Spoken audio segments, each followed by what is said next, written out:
प्रश्न संख्या 1। वित्त वर्ष 21 से वित्त वर्ष 25 के दौरान पीएसयू बैंकों ने कितने बैड लोन राइट ऑफ किए? इसका सही जवाब है बी 5.82 लाख करोड़ रुपए। काफी बड़ी रकम है ये। हाँ, रकम तो बहुत बड़ी है और यहाँ ये समझना जरूरी है कि राइट ऑफ का मतलब लोन माफी नहीं होता। ये बेसिकली एक अकाउंटिंग प्रक्रिया है। बैंक अपनी बैलेंस शीट साफ रखने के लिए इसे हटाते हैं, पर वसूली की कोशिशें पीछे चलती रहती हैं। अच्छा, मतलब ये सिर्फ कागजों पर होता है एक तरह से, रिकवरी फिर भी हो सकती है। बिल्कुल। ठीक है, अब आते हैं प्रश्न संख्या 2 पर। अगस्त 2025 तक आरबीआई के रेपो रेट के बारे में क्या सही है? जवाब है बी। आरबीआई ने अगस्त 2025 में रेपो रेट को 5.50% पर बनाए रखा। हाँ, मतलब कोई बदलाव नहीं। जो मॉनेटरी पॉलिसी कमेटी है, गवर्नर संजय मल्होत्रा की अध्यक्षता में, उन्होंने ये फैसला लिया। और इसका मतलब क्या है? मतलब क्यों स्थिर रखा? देखिए, दर को स्थिर रखना ये दिखाता है कि आरबीआई अभी शायद थोड़ा इंतजार कर रहा है। वो देख रहे हैं कि आर्थिक हालात कैसे बदलते हैं। इसी से जुड़ा है अगला सवाल, प्रश्न संख्या 3। अगस्त 2025 में वित्त वर्ष 26 के लिए आरबीआई का संशोधित मुद्रास्फीति पूर्वानुमान क्या है और यहां बदला हुआ है? जवाब है सी 3.1%। हाँ, ये काफी अहम बदलाव है।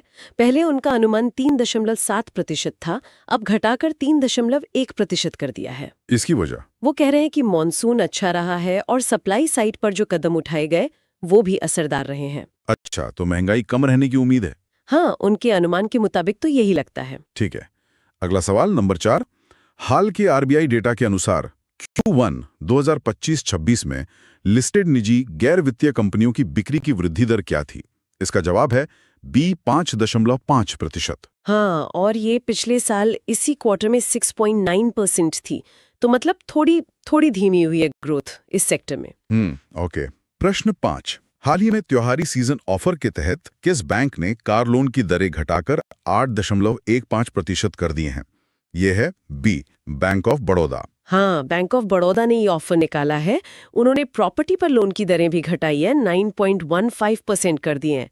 त्योहारी सीजन में अक्सर ऐसा होता है। सही बात है। अब आते हैं एक बड़ी योजना पर। प्रश्न संख्या 6। प्रधानमंत्री जन धन योजना पीएमजेडीवाई ने अगस्त 2025 तक क्या महत्वपूर्ण मील का पत्थर हासिल किया?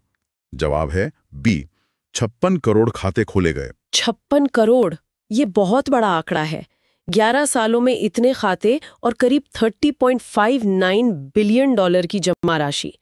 ये दिखाता है कि भारत में फाइनेंशियल इंक्लूजन मतलब वित्तीय समावेशन कितना आगे बढ़ा है, खासकर महिलाओं और ग्रामीण नागरिकों तक बैंकिंग पहुंची है। बिल्कुल। अगला सवाल रेगुलेशन से जुड़ा है। प्रश्न 7। बैंकिंग कानून संशोधन अधिनियम 2025 के कौन से प्रावधान 1 अगस्त 2025 से लागू हुए? इसका जवाब है बी धारा 3, 4, 5, 15, 16, 17, 18, 19 और 20। हाँ, ये गजट नोटिफिकेशन के हिसाब से है। ये नए नियम बैंकिंग सेक्टर के लिए है। ओके। अब प्रश्न 8। हाल के आंकड़ों के अनुसार स्मॉल फाइनेंस बैंकों एसएफबीज ने Q1 में शुद्ध लाभ में कितने प्रतिशत की गिरावट दर्ज की? यह आंकड़ा थोड़ा चिंताजनक है। जवाब है सी 76%। हाँ, 76% की गिरावट काफी ज्यादा है। इसकी वजह बताई जा रही है कि बैंकों को ज्यादा प्रावधान करने पड़े और उनकी नेट इंटरेस्ट इनकम भी कमजोर रही। साथ ही उनके ग्रॉस एनपीएज मतलब फंसे हुए कर्ज वो भी बड़े हैं। तो ये एसएफबी सेक्टर के लिए थोड़ा मुश्किल दौर कहा जा सकता है। लेकिन इसी सेक्टर से एक अच्छी खबर भी है। प्रश्न 9। कौन सा small finance bank universal bank का दर्जा पाने के लिए आरबीआई की मंजूरी पाने वाला पहला एसएफबी बना? और वो है बी एयू स्मॉल फाइनेंस बैंक। ये वाकई एक बड़ी खबर है एसएफबी सेक्टर के लिए। ये दिखाता है कि कुछ एसएफबीज अच्छा काम कर रहे हैं और आगे बढ़ रहे हैं। इससे शायद भविष्य में और विकास या कंसोलिडेशन देखने को मिले। हाँ, ये एक पॉजिटिव डेवलपमेंट है। बिल्कुल। प्रश्न संख्या 10। आरबीआई द्वारा बेल्लारी जिला सहकारी केंद्रीय बैंक लिमिटेड कर्नाटक पर हाल ही में जुर्माना कब लगाया गया? इसकी तारीख है बी 25 अगस्त 2025। हाँ, आरबीआई नियमों का पालन न करने पर इस तरह के जुर्माने लगाता रहता है। ठीक है, अब एक नजर भविष्य पर। प्रश्न 11। 2029-30 तक भारत के अनुमानित हाउसिंग फाइनेंस मार्केट का मूल्य क्या है? अनुमान है बी 77 लाख करोड़, से 81 लाख करोड़। हाँ, अभी ये करीब 33 लाख करोड़ का है और अनुमान है कि ये 15-16% CAGR से बढ़ेगा, मतलब सालाना इतनी ग्रोथ। ये तो जबरदस्त ग्रोथ है। बिल्कुल, हाउसिंग फाइनेंस सेक्टर में काफी संभावना दिख रही है। चलिए वापस आरबीआई पे आते हैं। प्रश्न 12। आरबीआई की अगस्त 2025 की नीति के अनुसार वित्त वर्ष 26 के लिए बनाया रखा गया जीडीपी वृद्धि पूर्वानुमान क्या है? जवाब है बी 6.5%। 6.5% पर ही कायम है। ओके, अगला सवाल नंबर 13।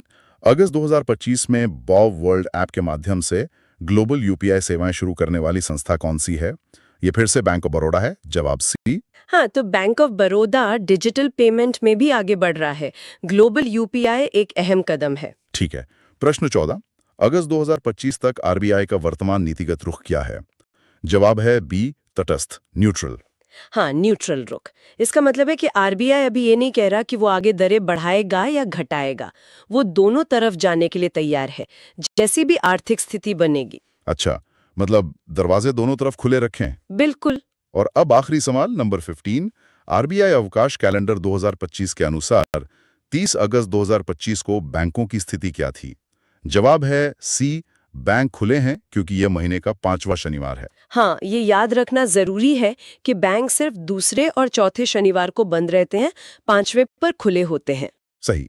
तो ये थे 30 अगस्त 2025 तक के कुछ मुख्य बैंकिंग करंट अफेयर्स पर आधारित सवाल और उनके जवाब।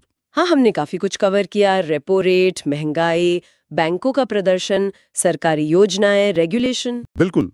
तो एक त्वरित रिकैप करें तो रेपो रेट स्थिर है, महंगाई का अनुमान कम हुआ है, जीडीपी ग्रोथ का अनुमान वही है।